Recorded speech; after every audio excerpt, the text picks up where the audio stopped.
Sudut bibir Lu Ming melengkung membentuk senyuman. Itu adalah senyuman yang mengejek. Dia akhirnya tahu apa maksud Jiang Taixu.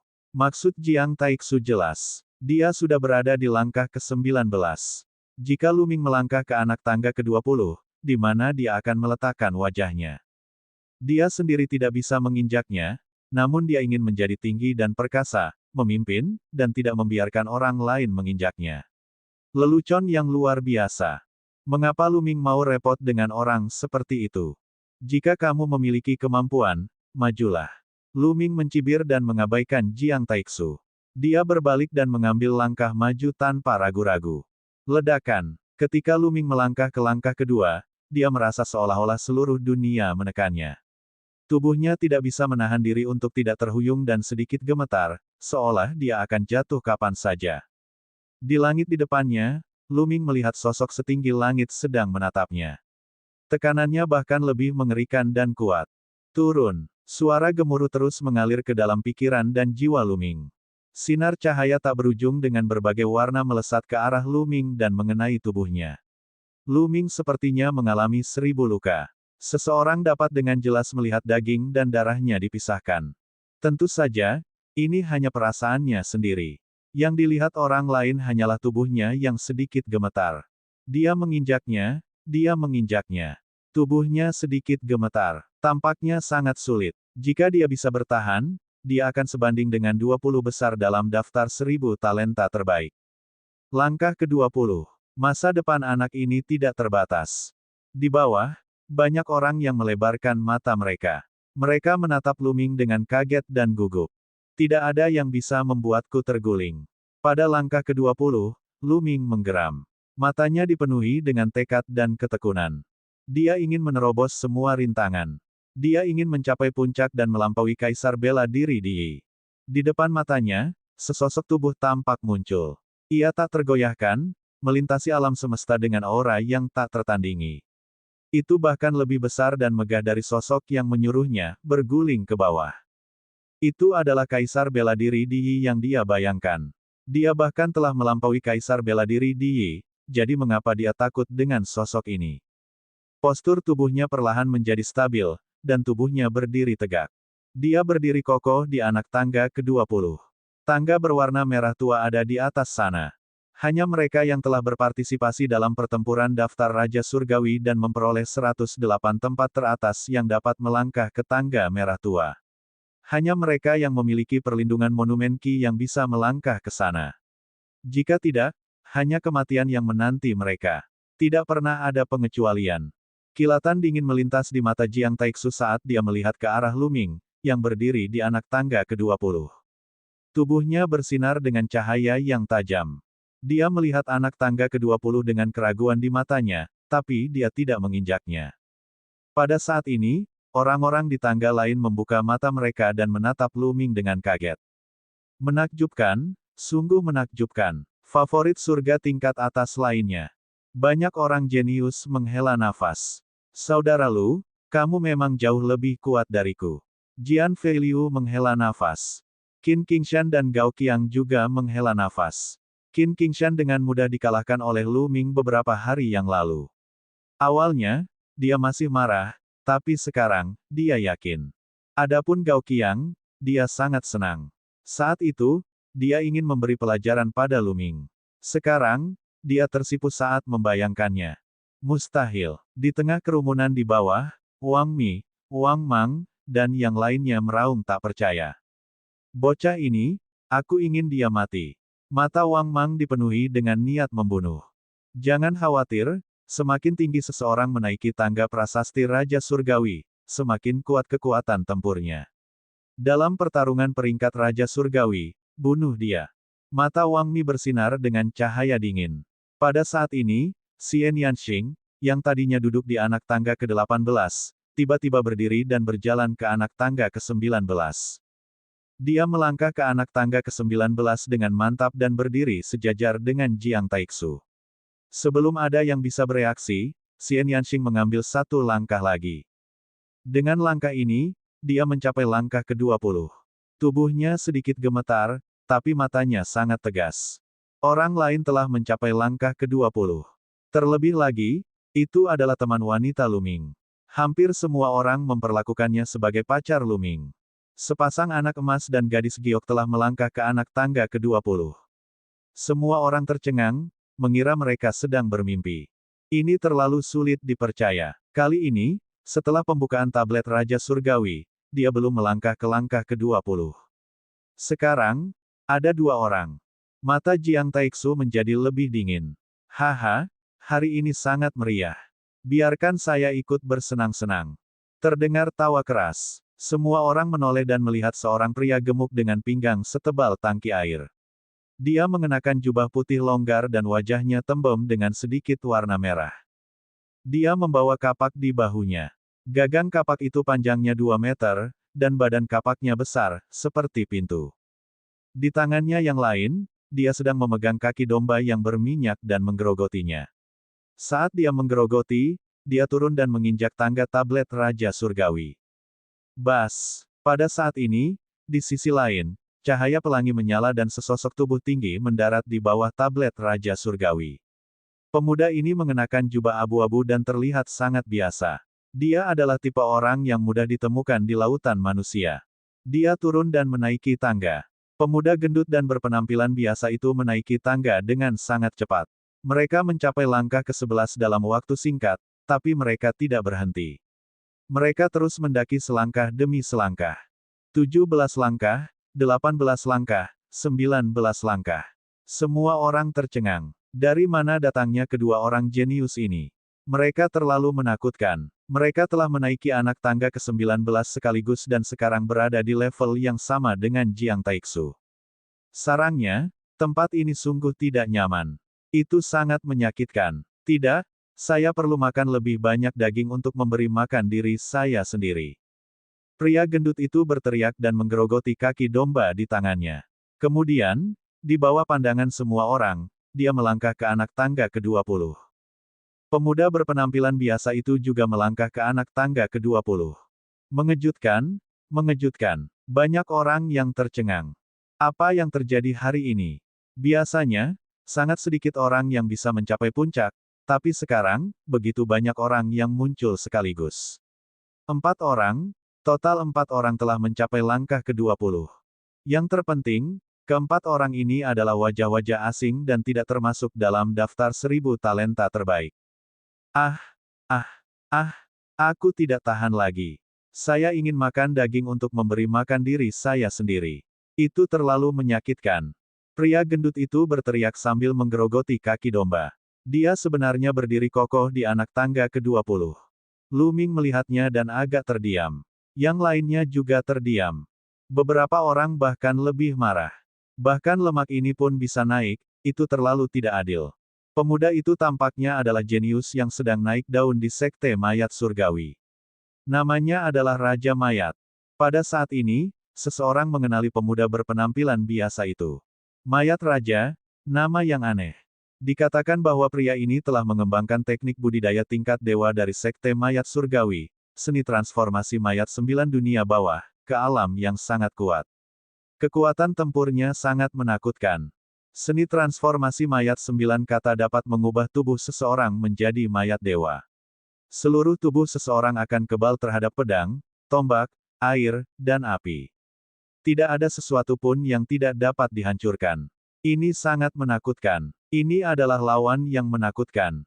Banyak orang membicarakannya. Beberapa prajurit yang akan berpartisipasi dalam pertempuran daftar Raja Surgawi diam-diam mencatat mayat raja agar mereka bisa lebih berhati-hati saat bertemu dengannya di masa depan.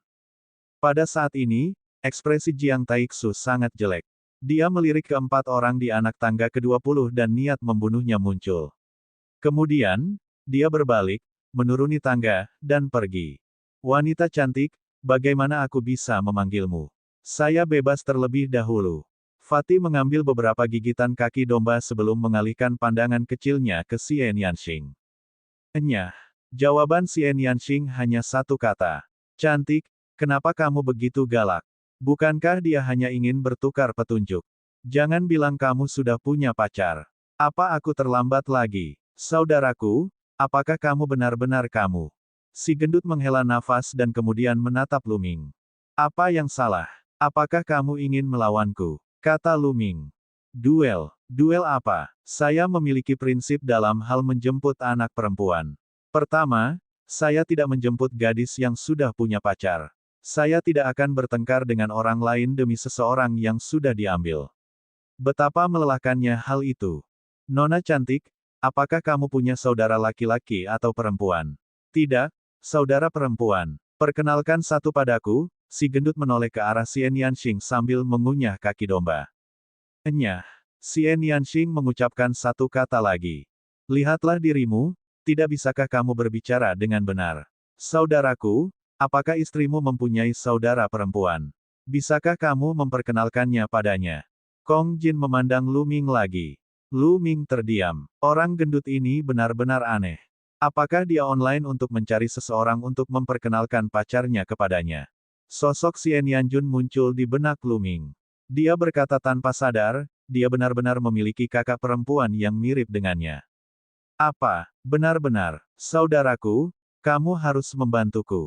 Aku sudah memutuskan, aku akan menaklukkan saudari cantik ini. Mata Fatih bersinar, lalu dia menggigit kaki domba lagi. Lu Ming. Mata Xian Yanxing tajam saat dia mengeluarkan dua kata. Saya akan memulai kultivasi saya. Lu Ming segera duduk bersila dan memejamkan mata, mengabaikan dunia luar. Xian Yanxing mengertakkan gigi dan duduk bersila. Pria gendut itu menggerogoti kaki domba sambil mengibas. Kemudian, dia membawa kapak, duduk bersila, dan mulai bercocok tanam. Mayat raja juga mulai berkultivasi. Segera, Lu Ming menangkap jejak lintasan konsep bumi dan mulai memahaminya. Pemahamannya tentang alam esensi bumi telah meningkat pesat. Dalam sekejap mata, 7 hari telah berlalu.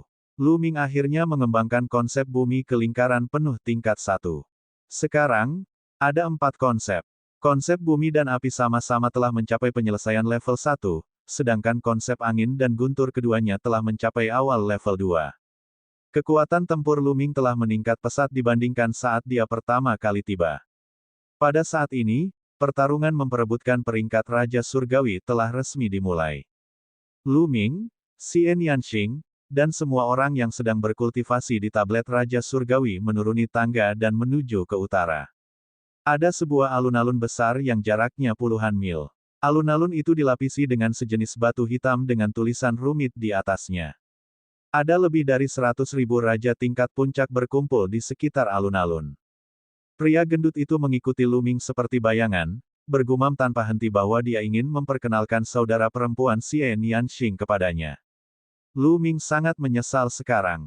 Dia menyesali kata-kata yang dia ucapkan sebelumnya.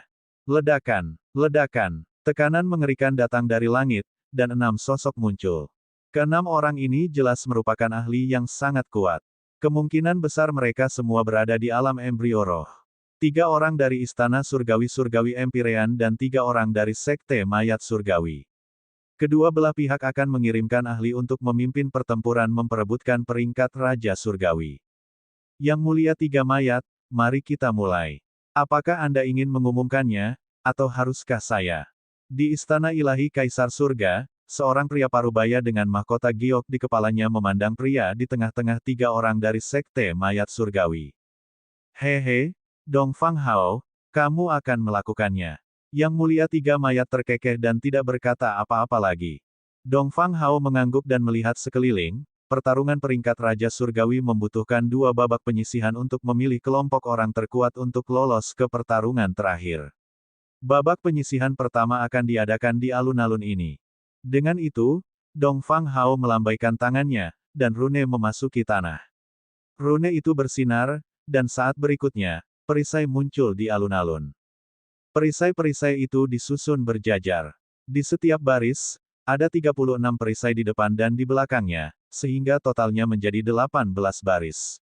Anda seharusnya melihat bahwa ada 36 perisai di setiap baris. Naik ke panggung dan pukul perisai ini. Hanya mereka yang mampu menembus 9 perisai yang akan lolos dan memasuki babak selanjutnya. Sekarang, mari kita mulai. Timur Hao mengumumkan, aku akan melakukannya. Aku akan melakukannya. Aku akan bergabung denganmu juga. Segera, 18 orang melangkah ke alun-alun. Ada total 18 baris, dan 18 orang dapat mengikuti tes pada waktu yang bersamaan. Ledakan, ledakan, ki sejati beredar, dan segala macam keinginan berkembang. 18 orang itu menyerang satu demi satu. Perisai itu hancur berkeping-keping. Merusak. Lu Ming melihat seorang pria kekar meninju dengan kedua tinjunya terus-menerus.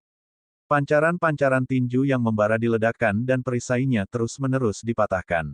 Namun, saat perisainya dipatahkan, sepertinya menghasilkan kekuatan yang kuat yang membalas tubuhnya. Semakin jauh mereka pergi, semakin sulit menghancurkan perisainya, dan semakin kuat kekuatan serangan baliknya. Bang! Bang! Pria berotot itu terus mundur. Pada akhirnya, dia meraung dan meninju dengan sekuat tenaga, menghancurkan perisai orang tercepat ke-9. Tapi di saat yang sama, tubuhnya juga terdorong ke belakang dan dia mengeluarkan seteguk darah. 9 potong, lulus. Anda, 6 buah, gagal, tersingkir. Dong Fang, Hao mengumumkan. Dari 18 orang yang naik, hanya 6 yang berhasil menghancurkan 9 keping. Mereka yang lulus hanya memiliki tingkat keberhasilan sepertiga. Yang tertinggi telah menghancurkan 11 perisai. Grup berikutnya, Timur Hao mengumumkan. Segera, 18 orang lainnya terbang, dan perisai yang rusak terbentuk kembali. Itu Jiang Taixu. Jiang Taixu akan naik. Di antara 18 orang, satu orang menarik perhatian semua orang. Jiang Taixu adalah seorang jenius dari keluarga Jiang, salah satu dari 6 keluarga besar bangsawan kuno. Dia menduduki peringkat ke-6 dalam generasi terakhir dari 10 Raja Surgawi. Sekarang, 4 teratas dari 10 Raja Surgawi semuanya telah memasuki lautan jiwa. Jiang Taixu adalah kandidat yang paling mungkin bersaing untuk mendapatkan raja terkuat kali ini. Jiang Taixu berdiri diam seperti gunung. Ketajaman yang mengerikan terpancar dari tubuhnya, seolah mampu menembus segalanya. Keluarga Jiang, salah satu dari 6 keluarga kuno, mengembangkan teknik senjata dewa kuno, yang merupakan teknik budidaya tingkat dewa yang dapat mengolah tubuh seseorang menjadi senjata dewa. Tubuh mereka adalah senjata ilahi yang dapat menghancurkan dan menghancurkan segalanya, agak mirip dengan teknik transformasi mayat 9 Neders dari Sekte Mayat Surgawi. Hancurkan! Jiang Taixu bergumam. Telapak tangannya seperti pedang, dan dia menebas ke depan. Ledakan! Ledakan! Dalam sekejap, 9 perisai meledak, tapi bukan itu saja. Perisai ke-10, 11, dan 12 meledak. Dalam sekejap mata, 18 perisai meledak. Hancurkan lagi. Jiang Taixu berteriak, dan ketajaman di matanya bertambah. Dia menyerang dengan telapak tangannya lagi. Kali ini, semua orang sepertinya melihat pedang menebas ke depan. Bang! Bang! Satu demi satu perisai meledak. Angin kencang dan Qi melakukan serangan balik, tetapi sosok Jiang Taixu tetap bergeming. Dia terus menyerang, menghancurkan segalanya. Pada akhirnya, total 28 perisai berhasil dipatahkan. Jiang Taixu telah memecahkan 28 dari 36 keping, yang merupakan pencapaian luar biasa. Di alam raja, tidak ada seorang pun yang mampu menghancurkan ke-36 perisai itu. Selain Jiang Taixu, yang terkuat di antara 18 orang di babak ini hanya menghancurkan 12 perisai. Kesenjangannya terlalu besar. Setelah itu, 18 orang dalam satu putaran, 18 orang dalam satu putaran, orang terus naik. Namun, tingkat keberhasilannya hanya sekitar sepertiga. Banyak orang yang gagal menggelengkan kepala dan menghela nafas. Mereka tidak bernasib sama dengan kompetisi peringkat Raja Surgawi kali ini. Lu Ming melihat bahwa Gao Qiang, jenius peringkat terakhir dalam daftar 1000 talenta teratas, telah kehilangan satu lengan dan kekuatan tempurnya telah melemah. Pada akhirnya, dia hanya berhasil menghancurkan 12 perisai. Qin Qingshan telah menghancurkan 16 keping. Wang Mang telah menghancurkan 20 keping. Wang Mi sangat kuat. Dia telah memecahkan 24 keping, hanya berjarak 4 keping dari Jiang Taixu. Namun, semakin jauh ia maju, semakin kuat pula perisainya. Terlalu sulit untuk memecahkannya. Bahkan satu bagian saja sudah membuat perbedaan besar. Sehari kemudian, lebih dari setengah dari 100.000 orang telah berubah. Di antara mereka, ada beberapa pembangkit tenaga listrik yang mengejutkan yang menarik perhatian Lu Ming. Orang-orang itu telah menghancurkan 28 perisai, sama seperti Jiang Taixu. Dari yang lain, Lu Ming tahu bahwa orang-orang ini adalah keajaiban dari 6 keluarga besar kuno atau pembangkit tenaga listrik dari Sekte Mayat Surgawi. Mereka juga jenius dari 10 Raja Surgawi sebelumnya. Generasi terakhir dari 10 Raja Surgawi, termasuk Jiang Taixu, memiliki 5 orang. Tidak diragukan lagi, kelima orang ini sangat menakutkan. Di turnamen sebelumnya, mereka sudah menjadi 10 Raja Surgawi, dan kemudian mereka menetap di alam puncak raja selama 3 tahun. Seberapa mengerikan kehebatan pertempuran mereka. Bukan karena orang-orang ini tidak bisa menerobos ke alam roh lautan. Mereka bisa melakukannya kapan saja. Mereka hanya ingin mengumpulkan lebih banyak dan menjadi lebih kuat. Begitu mereka menerobos ke alam lautan roh, tidak ada keraguan bahwa budidaya mereka akan meningkat pesat dan mencapai ketinggian baru dalam waktu singkat. Tentu saja, yang lainnya belum hancur sebanyak itu, tetapi itu tidak berarti bahwa tidak ada ahli yang bisa menandingi Jiang Taixu dan yang lainnya. Adalah normal bagi sebagian orang untuk menyembunyikan kekuatan mereka. Bagaimanapun, selama mereka menghancurkan 9 keping, mereka akan lolos. Dan 28 pecahan yang dibuat oleh Jiang Taixu dan yang lainnya mungkin bukan batasnya. Lu Ming dan yang lainnya berada di antrian paling belakang. Giliran mereka keesokan harinya. Lu Ming, Xian Yanxing, Jian Feiliu, dan Kong Jin yang gemuk melangkah ke alun-alun bersama-sama. Mata semua orang tertuju pada mereka. Hal ini terutama terjadi pada Kong Jin, Xian Yanxing, dan Lu Ming yang gemuk. Ketiganya telah mencapai langkah ke-20. Ledakan. Lu Ming sangat berterus terang. Dia melayangkan pukulan. Sinar kepalan tangan meledak dan menghantam perisai itu, menghancurkannya satu persatu. Seperti yang diharapkan, semakin jauh ke belakang perisai itu, semakin sulit jadinya dan semakin sulit untuk menghancurkannya. Setiap kali perisai meledak, akan ada kekuatan dahsyat yang dipantulkan kembali ke Lu Ming. Dengan satu pukulan, 9 perisai itu meledak. Selesai. Lu Ming tersenyum dan tidak terus menyerang. Dia melihat ke samping dan melihat Xian Yanxing juga telah memecahkan 9 keping, jadi dia berhenti. Keduanya saling memandang dan tersenyum. Lagi pula, 9 keping sudah cukup untuk dilewati, jadi apa gunanya memecahkan begitu banyak. Orang-orang lainnya tidak bisa berkata-kata. Mereka ingin melihat kekuatan serangan Lu Ming dan Xian Yanxing. Mereka tidak menyangka keduanya akan berhenti setelah memecahkan 9 keping. Hal ini membuat banyak orang merasa tertekan. Jelas sekali bahwa mereka berdua tidak menggunakan kekuatan penuh mereka sama sekali. Tidak masalah selama mereka lulus ujian. Tentu saja ada juga yang menentangnya. Mungkin kekuatan serangannya tidak tinggi dan dia tidak berani menggunakan kekuatan penuhnya. Itu sebabnya dia memecahkan 9 perisai dan sengaja membuatnya bingung untuk menarik perhatian orang.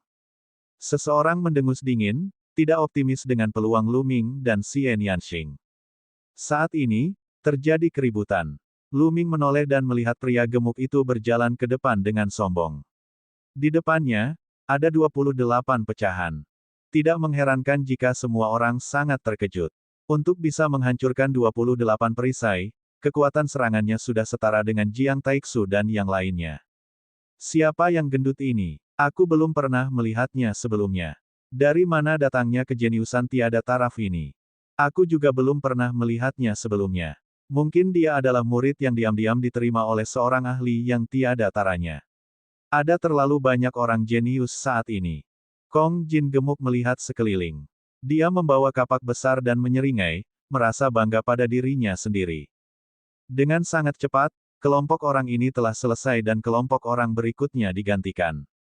Mayat Raja. Dalam kelompok ini, Raja Mayat naik, dan mata semua orang tertuju pada Raja Mayat. Mayat Raja juga seseorang yang telah mencapai langkah ke-20. Ledakan. Mayat Raja sangat berterus terang. Ia langsung melontarkan pukulan, dan kekuatan tinju yang menakutkan menghancurkan perisai di depannya. Setelah beberapa pukulan, ia menghancurkan 28 perisai. Saat ini, dia tiba-tiba berhenti. Kekuatan orang ini tidak buruk. Saya merasa dia tidak menggunakan kekuatan penuhnya. Menarik. Kong Jin yang gendut berdiri di samping Lu Ming, matanya berbinar saat dia menatap mayat raja. Matanya dipenuhi semangat juang. Sesaat kemudian, Kaki binatang iblis tak dikenal muncul di tangannya, dan dia mulai menggerogotinya. Lu Ming terdiam. Dia tidak bisa diganggu olehnya. Seiring berjalannya waktu, para calon naik secara bertahap dan turun secara bertahap. Suatu hari kemudian, semua penilaian selesai. Sebanyak 120.000 orang mengikuti tes, namun hanya sekitar 40.000 yang lulus. Orang bisa melihat betapa sulitnya hal itu. Kita harus tahu bahwa mereka yang bisa datang ke sini semuanya adalah raja tingkat puncak, dan banyak dari mereka memiliki kekuatan tempur yang cukup bagus pada tingkat itu. Banyak dari mereka adalah orang-orang tua yang telah berkultivasi selama ratusan tahun. Baiklah, penilaian putaran pertama sudah selesai. Mereka yang telah melewati babak pertama, ikuti kami ke bagian lain dari tablet Raja Surgawi. Timur Hao mengumumkan. Kemudian, dia terbang menuju utara bersama sekte mayat surgawi lainnya. Lu Ming dan yang lainnya mengikuti. Ada 2 potong prasasti Raja Surgawi. Mereka telah melihat salah satunya, dan yang lainnya adalah tempat pertarungan terakhir peringkat Raja Surgawi akan berlangsung. Di depannya ada jurang dalam yang lebarnya setidaknya 10 mil. Di sisi lain jurang ada sebuah tablet batu besar. Tingginya 1000 meter dan lebarnya beberapa ratus meter. Itu sederhana dan tanpa hiasan. Ini adalah potongan kedua dari prasasti itu. Ada formasi pembunuhan tiada taraf di dasar jurang ini. Anda pasti akan mati jika terjatuh. Seluruh jurang dipenuhi angin astral, membuatnya sangat sulit untuk terbang. Dan tempat pertempuran terakhirmu akan berada di dalam tablet Raja Surgawi, yang merupakan dunia tersendiri. Sebentar lagi, tablet Raja Surgawi akan memancarkan cahaya, dan pada saat itu, Anda dapat menyerbu masuk. Namun, cahaya tablet Raja Surgawi hanya akan bertahan selama waktu yang diperlukan untuk membakar dupa. Anda harus terbang melintasi jurang dan bergegas ke tablet Raja Surgawi dalam waktu itu. Mereka yang gagal masuk akan tersingkir. Timur Hao mengumumkan. Begitu dia mengatakan itu, mata banyak orang berkedip, dan beberapa orang memasang ekspresi serius. Ini seharusnya menjadi ujian terakhir, tapi kelihatannya sederhana, tapi sangat berbahaya. Dalam waktu yang dibutuhkan untuk membakar dupa, mereka harus melintasi jurang sepanjang 10 mil. Poin kuncinya adalah jumlahnya lebih dari 40.000 orang. Itu terlalu ramai. Setiap orang harus bergegas maju dengan berani untuk mencapai prasasti itu. Oleh karena itu, dalam proses ini pasti akan terjadi pertarungan yang sengit. Seseorang harus berjuang untuk posisi teratas agar mendapat kesempatan untuk memasuki tablet Raja Surgawi. Semua orang menunggu begitu saja. Penantian ini berlangsung selama setengah hari. Bas! Tiba-tiba, tablet Raja Surgawi bergetar dan bersinar dengan cahaya terang. Mulai! Timur Hao mengumumkan. Bas! Dan EBSCP, Wosh!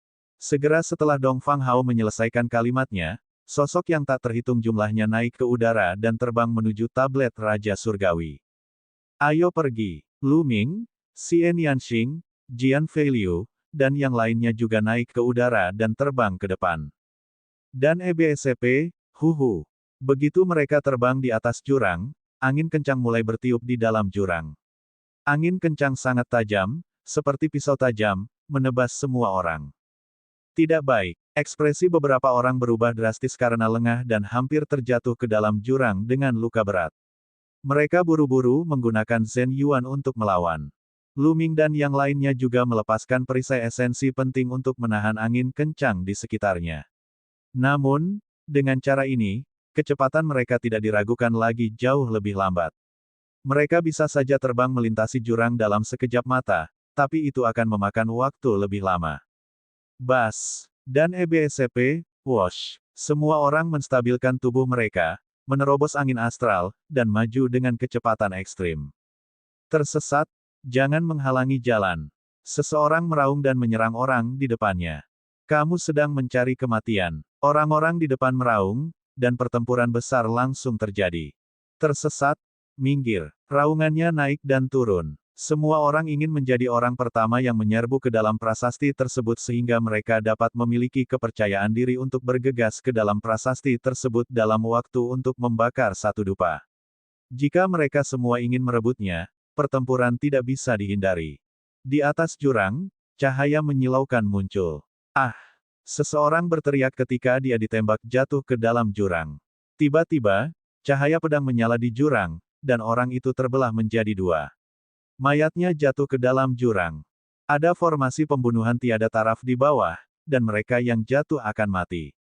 Bocah, mati. Tiba-tiba, niat membunuh yang dingin melonjak ke arah Lu Ming dan yang lainnya. Di saat yang sama, serangkaian serangan menyelimuti Lu Ming dan yang lainnya. Wang Mi, Wang Mang, kamu mendekati kematian. Mata Lu Ming bersinar dengan niat membunuh. Yang menyerang mereka adalah Wang Mi, Wang Mang, dan beberapa tetua lainnya.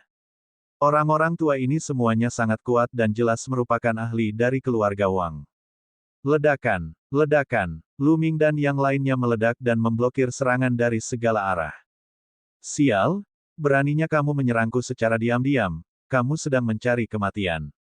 Mati, Kong Jin meraung sambil mengayunkan kapaknya, menghancurkan segalanya. 5 lelaki tua tertangkap oleh kapak Fati. Xian Yanxing melambaikan tangannya dan menyelimuti kelima tetua itu. Adapun Jian Fei Liu, dia menghadapi dua lelaki tua itu sendirian. Kalian berdua, tetap di sini.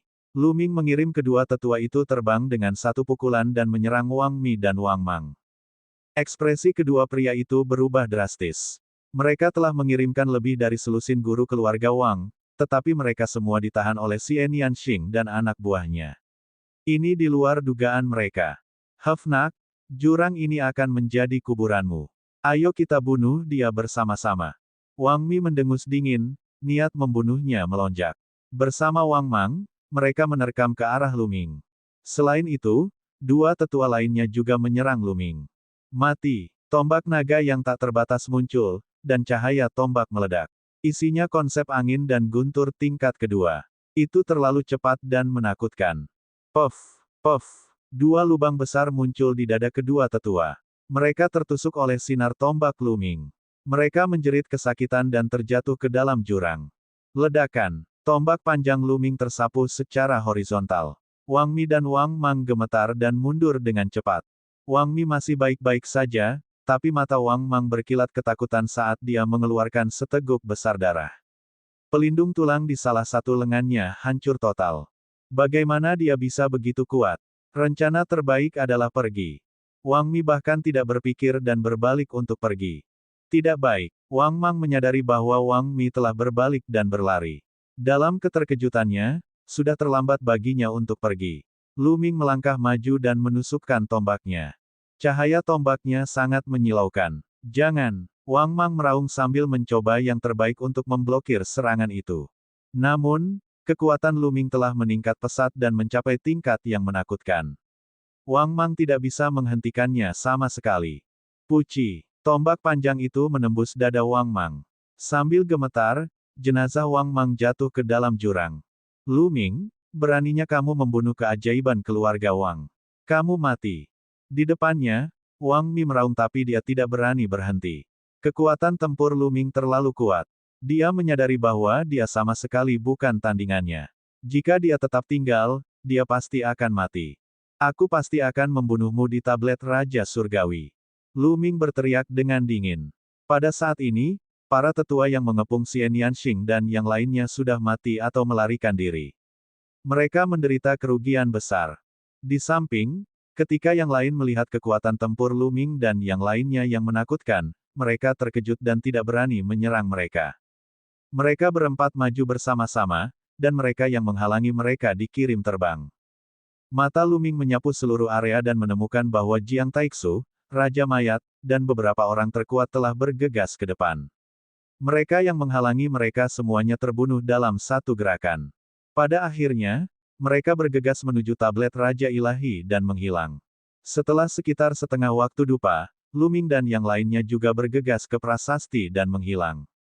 Segera, waktu untuk membakar satu dupa telah berlalu dan cahaya pada prasasti Raja Surgawi menghilang. Mereka yang bergegas masuk lagi tidak bisa lagi memasuki prasasti Raja Surgawi. Mereka hanya bisa menghela nafas di luar dan terbang kembali ke sisi lain jurang. Mereka sudah kehilangan kesempatan. Dari 40.000 orang, setidaknya beberapa ribu orang jatuh ke dalam jurang, dan sekitar 10.000 orang bergegas ke monumen Raja Surgawi. Sisanya tetap berada di luar. Selain mereka yang tersingkir di babak pertama, ada lebih dari 100.000 orang berkumpul di tepi jurang. Mari kita lihat apa yang terjadi di dalam. Ayo pergi, kata Dong Fang Hao. Dia kemudian bergandengan tangan dengan 3 mayat yang tercerahkan, dan seberkas cahaya memasuki prasasti Raja Surgawi. Sesaat kemudian, sebuah gambar muncul di prasasti itu. Itu Jiang Taixu. Di layar, Jiang Taixu terlihat terbang cepat di langit di atas tanah kosong. Pada saat ini, Dong Fang Hao melambaikan tangannya, dan pemandangan berubah menjadi pemandangan lain. Seorang pemuda berjubah merah membunuh seorang lelaki tua dengan satu pukulan. Di atasnya dan kepala lelaki tua itu, ada bayangan prasasti batu. Ada 3 gumpalan ki di prasasti batu. Pada saat ini, ki dari prasasti batu di atas kepala lelaki tua itu semuanya terbang menuju pemuda berjubah merah. Prasasti batu di atas pemuda berjubah merah berubah menjadi 6 gumpalan ki. Itulah Wang Jue, kebanggaan keluarga Wang. Dia menduduki peringkat ke-8 di antara 10 Raja Surgawi tahun lalu. Banyak orang mengenali pemuda ini.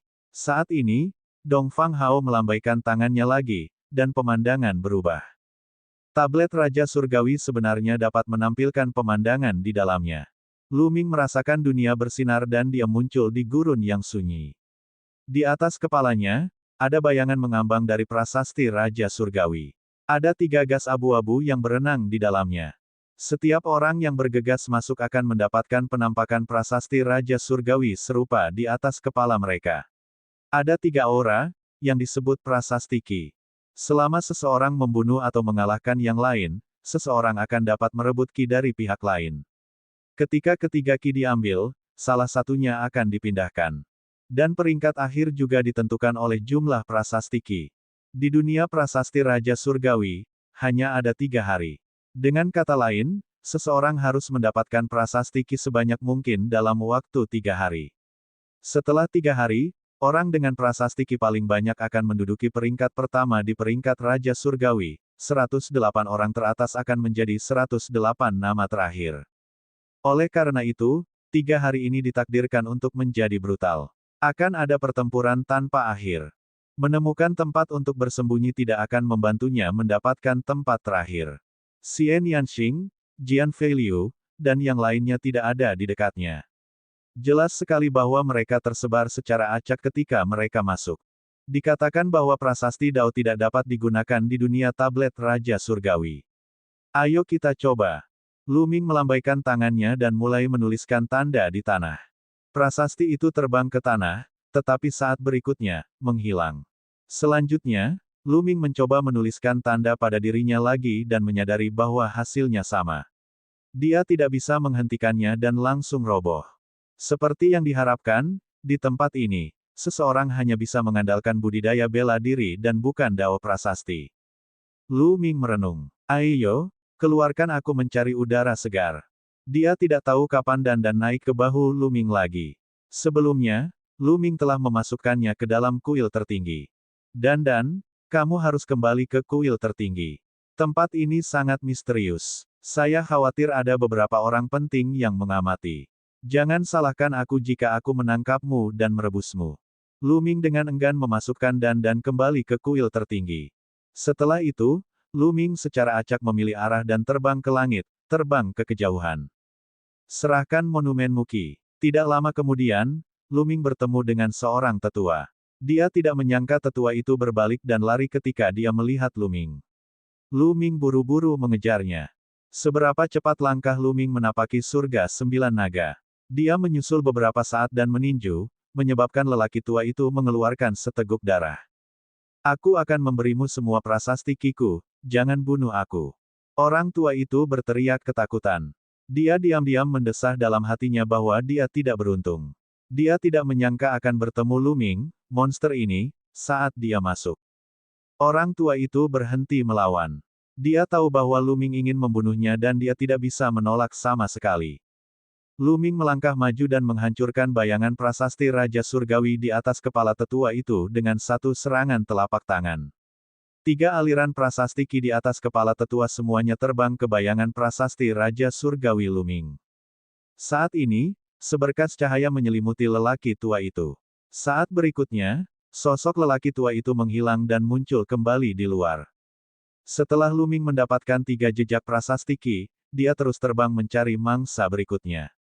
Hanya tinggal 3 hari lagi, jadi dia harus memanfaatkan waktunya sepenuhnya. Dalam 3 jam berikutnya, Luming bertemu 7 orang berturut-turut. Salah satu dari mereka melawan dengan sekuat tenaga dan dibunuh oleh Luming. 6 lainnya menyerah dan dengan patuh menawarkan aura prasasti mereka. Prasasti Qi Luming telah menjadi 27. Di luar, semua orang menatap tablet Raja Surgawi. Gambar di tablet terus berubah. Tampaknya kelompok orang terkuat kali ini adalah kaum muda. Tidak peduli berapa lama generasi tua telah berkultivasi, bakat mereka masih terbatas.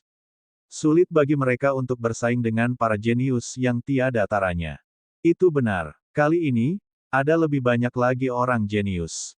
Bukan hanya 10 besar, tapi saya khawatir 20 teratas semuanya akan diambil oleh para ahli kebanggaan surga muda.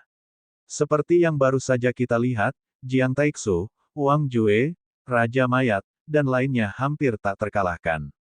Mereka sudah menyapu semuanya. Hei, lihat, itu Luming.